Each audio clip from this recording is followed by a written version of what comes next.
Halo teman-teman semuanya, kembali lagi di HMPD Podcast Will Brighten Up Your Day. Yeay.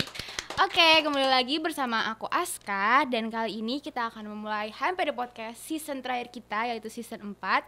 Dan karena kemarin kita kedatangan bintang tamu yang gak kalah spesial, yaitu para dokter-dokter kita. Dan sekarang kita kedatangan bintang tamu yang gak kalah spesial, yaitu Kak Evans dan Kak Deva. Halo kakak-kakak semuanya. Halo Aska. Hai, oke, mungkin boleh kenalan dulu dari Kak. Dari Kak Deva. Oke, halo semua. Perkenalkan aku Deva dari PSK Angkatan 2021. Oke, halo semua. Aku Evans dari PSK Angkatan 21 juga. Salam kenal. Wow, pada seangkatan nih ya. Sekelas nggak Kak? Beda kelas. Kak Deva kelas. Aku kelas B, Evans kelas C. Oke, mungkin sekarang bisa diceritain dulu nih kesibukannya tuh lagi sibuk ngapain sih kira-kira? Kita di semester 5 lagi sibuk elektif sih ya. Iya, sama mungkin ngerjain TA juga sih. Wah, aku masih agak buram nih Kak. Elektif ini apa? Elektif adalah Elektif? kegiatan Apa? Aku deh. Sebuah kegiatan yang di kayak ada matkul khususnya nanti di semester 4 dan 5. Jadi kita bisa mencoba kayak nanti ada pilihan-pilihannya, kalian memilih dokter siapa. Jadi kalian bisa kayak semacam hands on atau melihat langsung gitulah dokter itu kerjanya ngapain. Misalnya dokter orto kerjanya ngapain, dokter spesialis SPDV kerjanya ngapain. Berarti mirip kayak koas gitu ya? Iya, betul. Dan kita juga kayak sistemnya outing kelas gitu. Jadi kita nggak Wow. seperti biasanya kita di kelas dengerin kuliah doang, tapi kita betul-betul diajak kayak ke RSSA atau ke rumah sakit lain yang tempat dokternya nanganin pasien kayak gitu. Menarik banget sih. Aku jadi penasaran dari Kak Evans ngambil elektif apa nih Kak? Ini yang kemarin atau yang sekarang? Yang sekarang. Yang sekarang aku lagi ngambil elektif topiknya Dokter Indri. Jadi itu kita dikasih insight gimana sih nanti perjalanan sebagai seorang dosen di FKUB gitu. Mungkin kalau Deva? Kalau aku ngambil elektifnya itu tentang ini ya, tentang coronary artery disease dari Dokter Budi, itu spesialis jantung dan pembuluh darah. Wah, keren banget. Kalau tahun lalu sama juga. Tahun lalu aku beda sih, aku tahun lalu ngambilnya orto sama Dokter Dana. Kalau Kak Evans? Aku tahun lalu ngambil topiknya SLE, sistematik itu lupus erythematosus. Keren banget. Topiknya Dokter Mirza. Keren banget. Oke, kalau misalnya kegiatan selain itu ada nggak Kak? Mungkin kegiatan Paling di ya, luar? normalnya anak FK lah ya, anak FKUB sih khususnya, Apa itu? yaitu Berkolegium. Wah, berkolegium. Maksudnya kolegium nih apa sih Kak? Apa deh? Kalau dulu. Mungkin kolegium itu kalau bisa aku artiin sebagai ini sih, kita kan di FK ini kan biasanya kesannya kayak belajar tiap hari gitu ya. Kalau enggak ujian, PBL. Nah kalau kolegium ini menurut aku sebagai rumah keduaku sih selagi aku menjalani masa preklinik ini. Jadi di samping aku kesibukan akademik, di kolegium ini aku bisa belajar gimana sih cara berorganisasi secara baik dan betul gitu. Gitu ya. Kalau dari Kak Deva? Mungkin dari aku tadi kan udah jelasin banyak sama Evans. Mungkin kalau dari aku nganggapnya kayak kita sebagai mahasiswa FK itu memandang kolegium itu adalah FKUB ini khususnya kayak selain kita juga berakademik khususnya, mungkin ada kesibukan-kesibukan lain yang bisa kita pilih. Ada yang memilihnya untuk sibuknya juga akademik kayak misalnya lomba-lomba kayak gitu, ataupun lomba yang non akademik, ataupun bisa juga kayak berkolegium gitu. Jadi kayak mengurusi lembaga-lembaga atau lembaga-lembaga yang ada di FKUB ini. Gitu. Anyway, dari tadi kan kita sempat mention terus nih Kak, kolegium. Kalau menurut Kak Evan sama Kak Deva, apakah ada manfaat gitu kalau join kolegium, terutama di FKUB sih? Ngomong-ngomong manfaat, jelas pasti ada manfaatnya sih. Pasti manfaat. Pasti banyak manfaatnya join kolegium di FKUB. Yang paling sering dimention sih pasti tentang manajemen waktu sama kepemimpinan sih. Gimana kita bisa manajemen waktu di sana, kayak membagi lah. Ntar waktu buat akademik segini, waktu buat kolegium segini. Jadi kita usahakan biar kedua kegiatan itu bisa berjalan secara beriringan, nggak bertabrakan.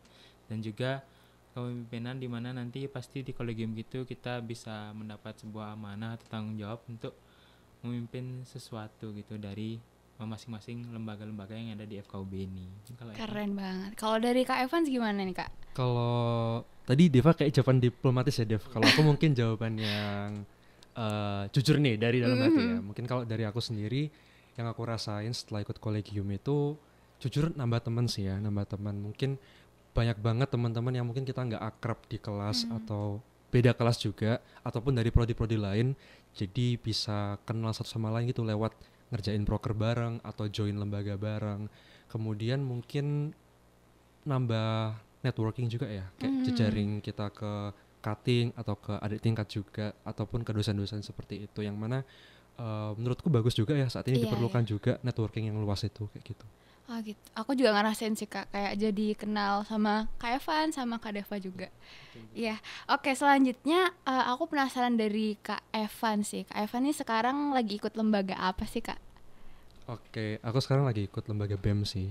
Lembaga BEM. Iya. Kalau Kak Deva? Aku HMPD. Oh, berarti beda lembaga tapi bisa kenal gitu ya? Iya. Apa karena pernah satu proker atau Kita nggak pernah bukan pernah satu proker, tapi kita awalnya ketemu kan gara-gara di Ospro sih. Oh iya, Oh, panitia. Satu keluarga Ospro. Oh, satu keluarga. Iya, jadi kita satu keluarga gitu. Keren banget sih. Oke, selanjutnya kita masuk ke kasus. Jadi di sini ada kasus yang akan aku bacain. Nanti aku akan tanya-tanya ke Kak Evan sama Kak Deva. Oke, aku izin baca ya Kak. Yang pertama, akhir-akhir ini semangat berkolegium di antara mahasiswa FKUB tampaknya mengalami penurunan yang signifikan. Fenomena ini menjadi sorotan utama karena berdampak pada berbagai organisasi dan program kerja yang seharusnya terbuka bagi mahasiswa melalui open recruitment, namun akhirnya harus beralih menjadi closed recruitment karena minimnya minat. Pada setiap open recruitment, pihak panitia seringkali menghadapi kendala besar dalam mencari calon anggota yang memadai dan berkualitas. Bahkan dalam beberapa kasus, waktu pendaftaran yang semestinya sudah ditetapkan harus diperpanjang berkali-kali karena minimnya pendaftar yang sudah memenuhi syarat. Ada banyak faktor yang menjadi penyebab turunnya semangat kolegium. Beberapa di antaranya adalah perubahan minat mahasiswa terhadap aktivitas di luar lingkup akademis yang terkesan hanya membuang waktu. Lalu adanya perubahan prioritas dalam tujuan karir yang membuat mahasiswa lebih fokus pada peningkatan akademis serta kurangnya waktu luang untuk terlibat dalam kegiatan non-akademis. Selain itu adanya stereotip dari lembaga LO maupun BK di FK yang tampak kaku daripada lembaga LSO sehingga lebih banyak mahasiswa yang lebih memilih lembaga LSO. Nah, sejak ospek, mahasiswa baru melabeli acara tersebut sebagai acara yang sibuk dan kacau sehingga menambah juga stereotip yang sudah ada. Untuk dari angkatan atas, mayoritas juga merasa kapok terhadap proker yang lama karena merasa sudah banyak dan repetitif. Oleh karena itu, terjadi penurunan minat dari angkatan atas untuk melanjutkan masa jabatannya.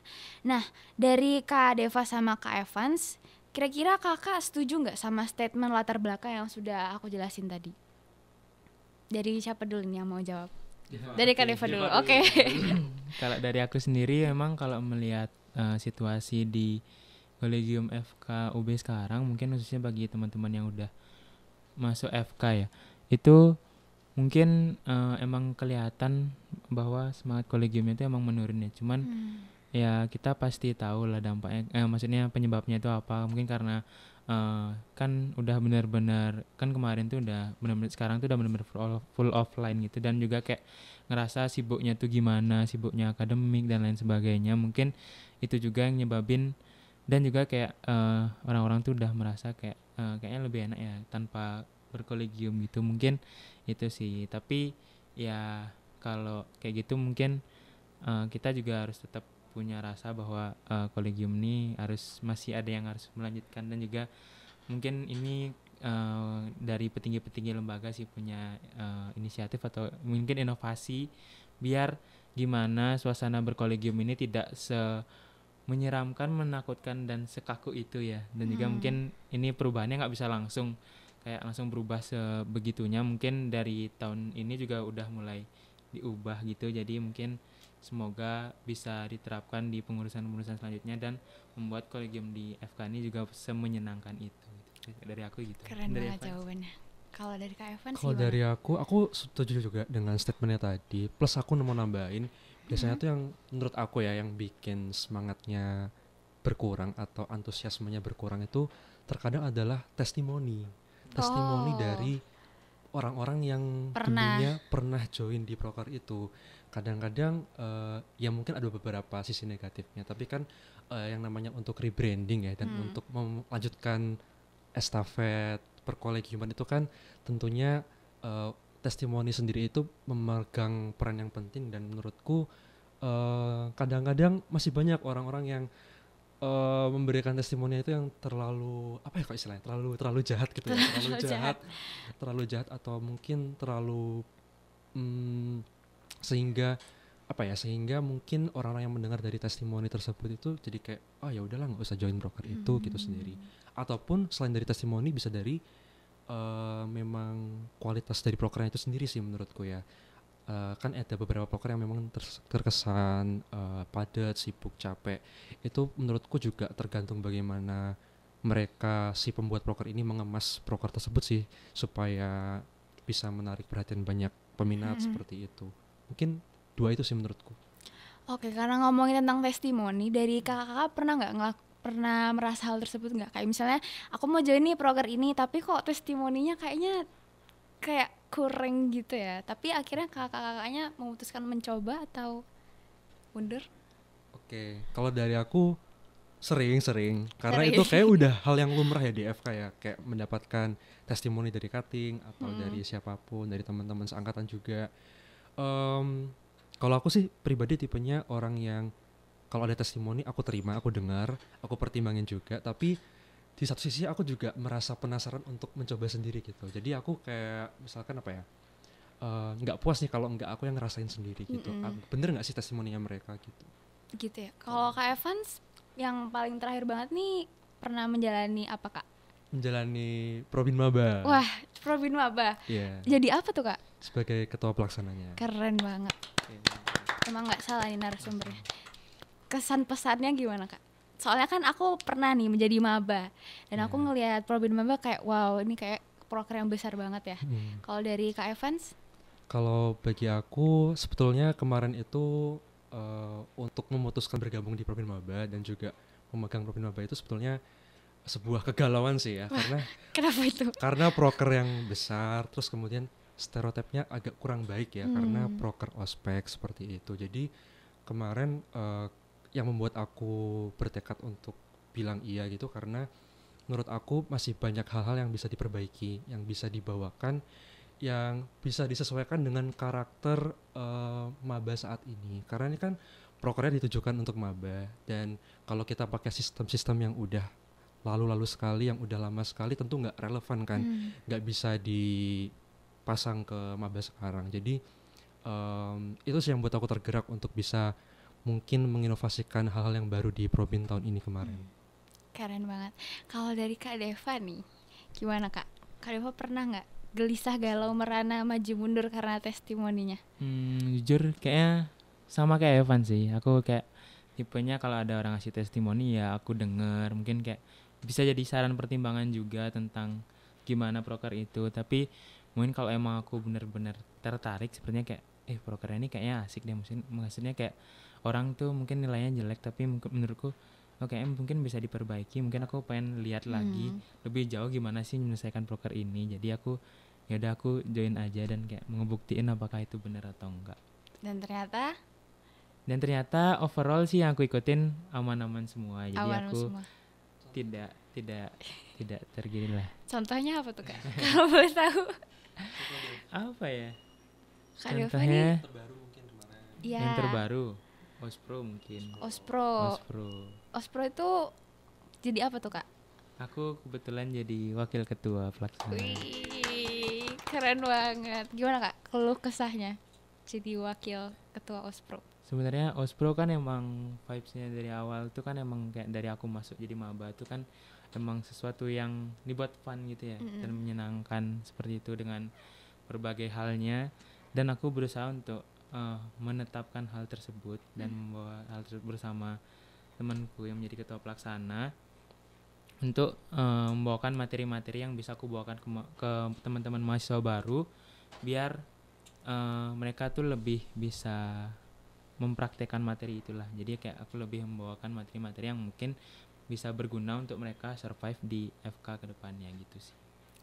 Oke, berarti dari jawaban kakak yang barusan dijawab, aku menyimpulkannya berarti setuju ya kalau minat berkolegium mahasiswa FK ini mulai menurun.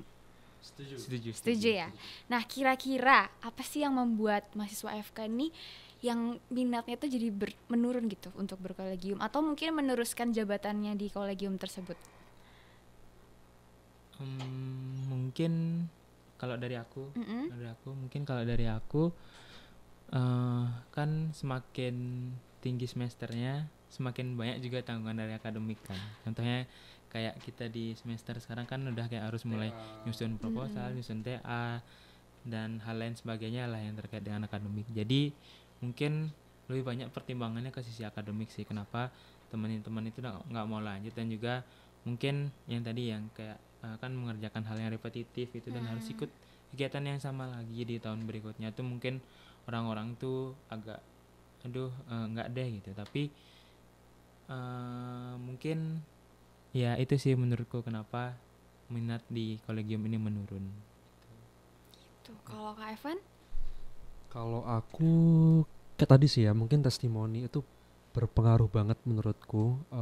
Itu yang menjadi salah satu apa ya, mungkin motivasi ya buat seseorang untuk ikut proker. Ketika testimoni itu kurang baik atau diragukan, biasanya kan kita jadi kayak maju enggak gitu kan ya, buat join proker. Terus kemudian juga sama seperti Deva tadi, kayak makin tinggi semesternya, makin tinggi tuntutannya di bidang akademik. Jadi kayak mungkin istilahnya apa ya, kayak waktuku udah sibuk nih buat akademik, buat ngurus TA segala macam. Jadi kayak mau ikut proker lagi, mau nerusin ke tahun berikutnya, kayak ya nggak ya gitu sih. Berarti emang faktor pertemanan dan lingkungan itu berpengaruh ya buat melanjutkan apakah kita ini akan berkolegium lagi apa enggak. Banget. Oke deh, kita ke pertanyaan yang mungkin terakhir. Menurut kakak pribadi, apa kira-kira rekomendasi atau solusi yang sekiranya itu bisa diterapkan untuk membantu mengurangi atau bahkan mengatasi masalah ini? Oke.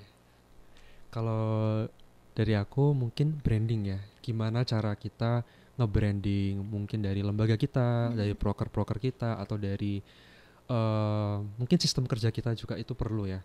Bagaimana kita nge-branding itu semua itu menurutku kalau di-branding dengan cukup baik, dengan dilihatkan kepada publik, mungkin akan menarik banyak minat dari para mahasiswa di FKUB gitu sendiri sih, dari branding. Mungkin itu dulu dari aku. Dari Deva mau nambahin? Oke, mungkin kalau dari aku ini masuk ke mungkin inovasi dari teman-teman dari petinggi-petinggi lembaga nantinya. Mungkin sama kayak Evan juga tadi, gimana sih cara ngembangin lembaganya biar brandingnya tuh mungkin lebih baik lagi. Ya kayak sebenarnya kita nggak kayak gitu, nggak sesuai dengan stereotip yang ada di sekitaran. Jadi kita punya branding yang seperti ini itu mungkin bisa diterapkan oleh teman-teman ketua lembaga. Dan juga kan kayak kita terkenal dengan anak FK tapi prokernya tuh kayak banyak banget kan. Mungkin itu bisa juga jadi pertimbangan nantinya dari teman-teman petinggi-petinggi lembaga, biar mungkin didiskusikan buat memiliki solusi lah terkait dengan hal tersebut. Jadi kolegium dan akademik jadi bisa berjalan dengan beriringan gitu. Oke, Kak Evan. Oh iya, boleh. Mungkin cara yang paling tepat adalah mungkin merubah sistem ya, mungkin menurutku ya. Karena sebagaimana kita tahu bahwa mungkin sistem di FK ini terkait kolegiumnya sebetulnya sudah cukup bagus. Cuman mungkin ada beberapa 1-2 yang mungkin sudah menurutku sudah usang dan gak bisa diterapkan di di tahun saat ini ya, di tahun 2023 ini ataupun ke depannya. Jadi menurutku pandai-pandai para penerus inilah untuk mencari suatu sistem yang mungkin bisa membuat orang-orang yang ada di dalamnya itu, di dalam organisasi itu bisa merasa nyaman dan kerja itu nggak tanpa paksa, nggak dengan beban atau nggak dengan, ya intinya bekerjanya dengan tulus gitu sih. Atau mungkin dari Kak Evans ada solusinya, Apa tuh? inovasinya, contohnya gitu. Mungkin apa ya inovasi apa deh? Kalau nggak ada nggak apa-apa sih Kak. Mungkin itu sih cara membina hubungan yang baik. Cara membina hubungan mungkin dengan contoh utamanya adalah mungkin dengan antara SCOC seperti itu ya. Itu kan tidak dapat dipungkiri merupakan salah satu hal yang penting menurutku. Komunikasi SCOC itu penting dalam suatu proker, dalam kelancarannya. Benar, aku setuju banget sih Kak. Kalau Kak Deva mau nambahin? Mungkin ya tadi kayak udah disebutin semua sih, inovasi dan solusinya kayak membuat branding yang lebih baik, terus juga membina hubungan yang lebih baik, dan kayak apa lagi ya, mungkin membina hubungan yang lebih baik itu bukan antara di internal lembaga aja, tapi di eksternal lembaga juga bisa dibina hubungannya lebih baik, biar kita tuh sebenarnya adalah satu kolegium, jadi tidak ada yang kayak saling lembaga aku lebih baik, lembaga ini lebih baik, kayak nggak ada. Semua itu setara dan juga semua punya kebaikannya masing-masing, semua punya kelebihannya masing-masing sih. Setuju. Aku juga setuju sih. Oke, mungkin kalau udah di penghujung acara gini, dari kakak-kakak apakah mau kasih closing statement, pantun mungkin? Waduh, Atau Ajakan aja kali ya. ajakan aja. Wah. Ajakan untuk berkolegium. Iya, Ajakan ajakan untuk untuk berkolegium. berkolegium. Gimana tuh Kak? Dari Deva. Kalau aku sih ya itu kan tadi kayak tadi obrolannya sangat serius ya, tapi sebenarnya kolegium itu sangat santai, jadi tidak seserius itu. Mungkin dari teman-teman bisa merasakan sendiri ya gimana keseruan dari kolegium itu sendiri. Dari aku juga tadi kan udah banyak ya kita ngobrolin tentang gimana sih kolegium itu, dan juga dari testimoni dari aku, dari Evans.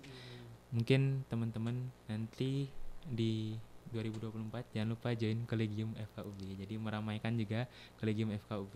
Itu sih dari aku.